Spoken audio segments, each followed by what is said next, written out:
This is the Garis Masculist MGTOW flyer. That is 2-3 page essays on the themes of masculism and MGTOW, written by and read aloud by Prof. Dr. Hugo de Garis. This is flyer number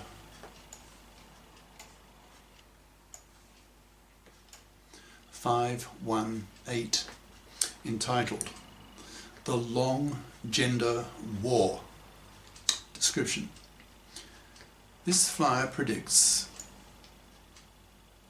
that the gender war will be long due to the fact that women have had a 6-decade indoctrination that gender oppression is a one-way street, and that any male criticism of women is just more male misogyny that feminists have to resist, which totally misses the point that the masculists are making, that masculists have very strong reasons to be hateful at the decades-lasting gender crimes that women commit against men, especially in the divorce courts, ruining the lives of one father in 4.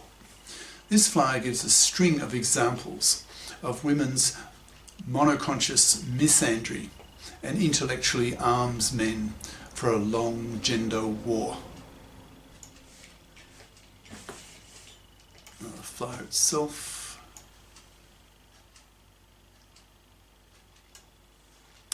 The Long Gender War by Prof. Dr. Hugo de Garis. Email profhugodegaris@yahoo.com. Website profhugodegaris.wordpress.com.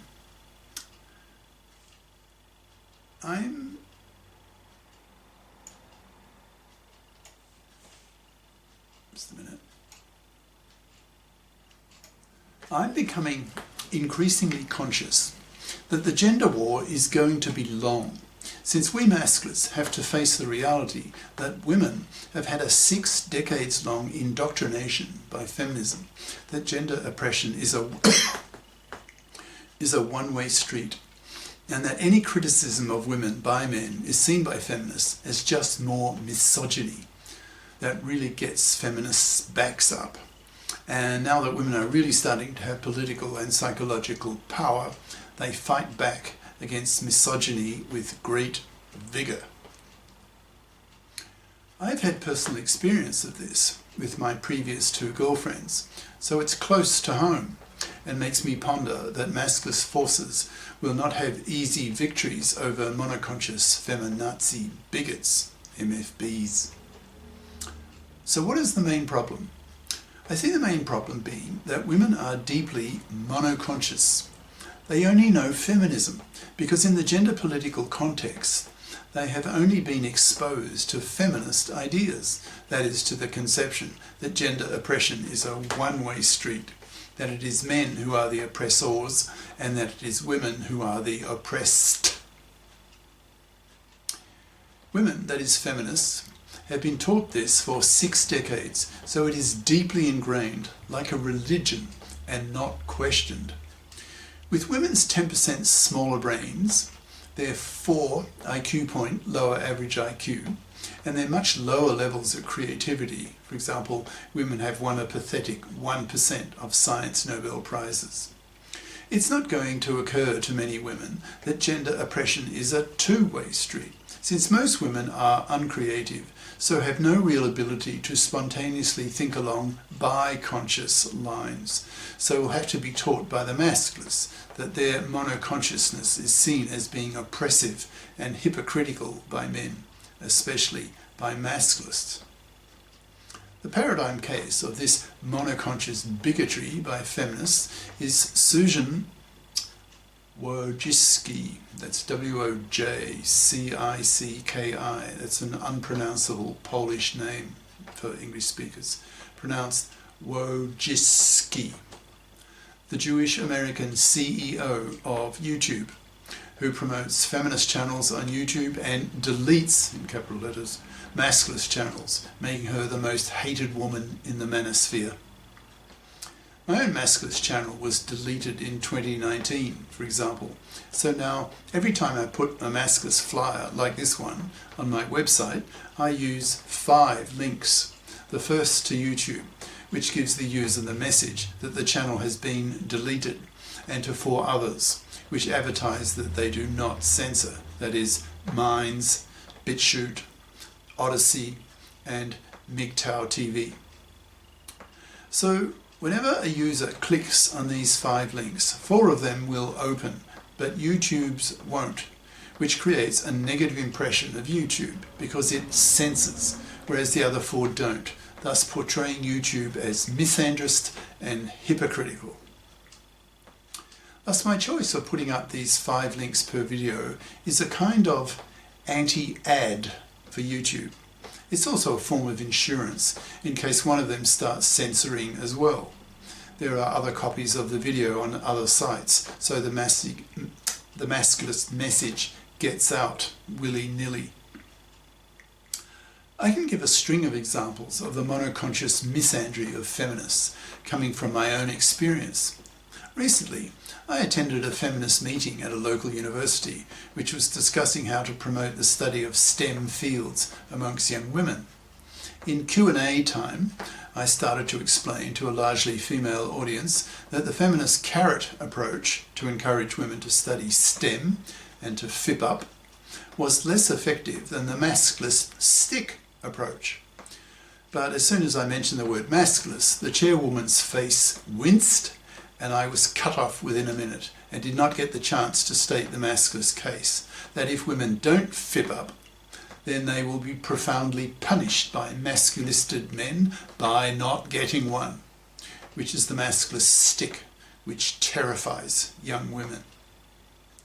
A fluffy can afford to ignore the STEM advice coming from feminists because at the back of her head she has a life plan that involves wiggling her twat at some gullible, stupid, ignorant, manslavable man and have him work for her for decades of his life. That is, she expects to find some manslave to solve her economic problem. I had a very valuable point to make to this feminist group, that is, that they would be far more persuasive in pushing young women to study STEM if they included the masculist threat of manlessness if they don't. That is, if they don't FIP up and get career-competent educations so that they can be real FIPs as adults and not manslave a man for decades of his life, which is a major and hateable gender crime against men in the eyes of the masculists. I became enraged and yelled, "You women don't give a shit about men," and was told by the chairwoman to leave the room, which he said in a very steely and aggressive manner. I didn't want to be manhandled by some goonish male feminist security guard, so I left. As I was leaving, some guy said to me, quote, "There are men in this audience who agree with her," to which I replied, "Of course you do. You're male feminists. You know nothing about masculism." This chairwoman obviously felt fully justified in cutting me off, since to her, my masculist label just spelt out to her more male misogyny in her monoconscious eyes.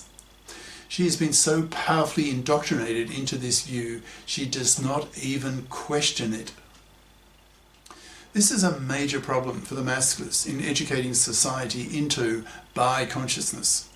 A similar problem arises when one tries to get masculist articles published in the media.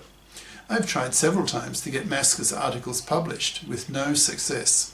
I don't think I write too badly, since I've had articles published in the media in the past on non-masculist topics, but I do suspect, strongly in fact, that since the media is now dominated by women who have monoconscious gender political attitudes, they now have the power to censor and block the publication of masculist articles, just as Susan Wojcicki does with masculist channels on YouTube.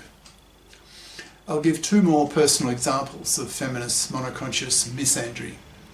I had a 2-year relationship with a woman with whom I got on very well. The only real obstacle in that relationship was her attitude to my masculine anger and hatred at what women are doing to men, especially in the divorce courts. My impression is that women in general have a visceral reaction to the masculist push for the legislation of the paternity rejection right, etc. I remember asking her nearly 2 years ago what she thought the reaction from women, from feminists, would be if I started to give public speeches on masculism. She bristled and said, "You'll be crucified!" And she was quite sincere about this, I could tell. Thus my then girlfriend had the implicit attitude that it's okay for women, for feminists, to lash out at men for the ways that men oppress women, but it's not okay for men, for masculists, to lash out at women for the ways that women oppress men. She was profoundly hypocritical on this point. Nearly all women know nothing about masculist nor MGTOW ideas, so by default see men as cash machines who exist on this earth to pay for women to have babies. This attitude is very deeply held in women, so when masculists start talking about the reform of the divorce courts, etc., it is deeply threatening to them, and they close ranks.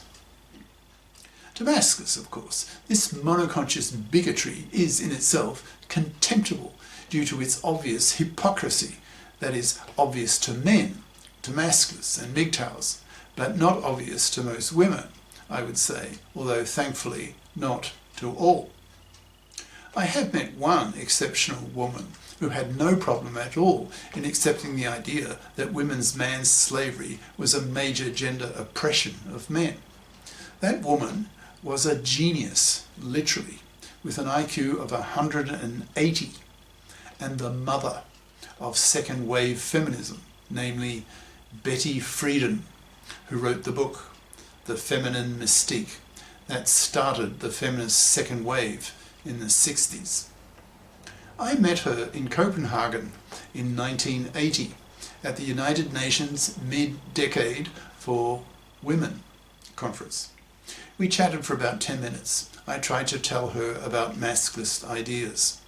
She had largely already thought about such ideas and readily agreed that female careerism, pushed by feminism, would liberate men from decades-lasting man-slavery.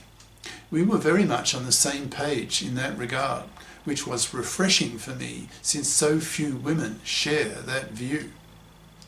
Most women know nothing of masculist ideas, so don't understand at all the level of anger and hatred coming from the masculists against what women are doing to men, that is, committing major gender crimes against men that often last for decades, making women major gender criminals.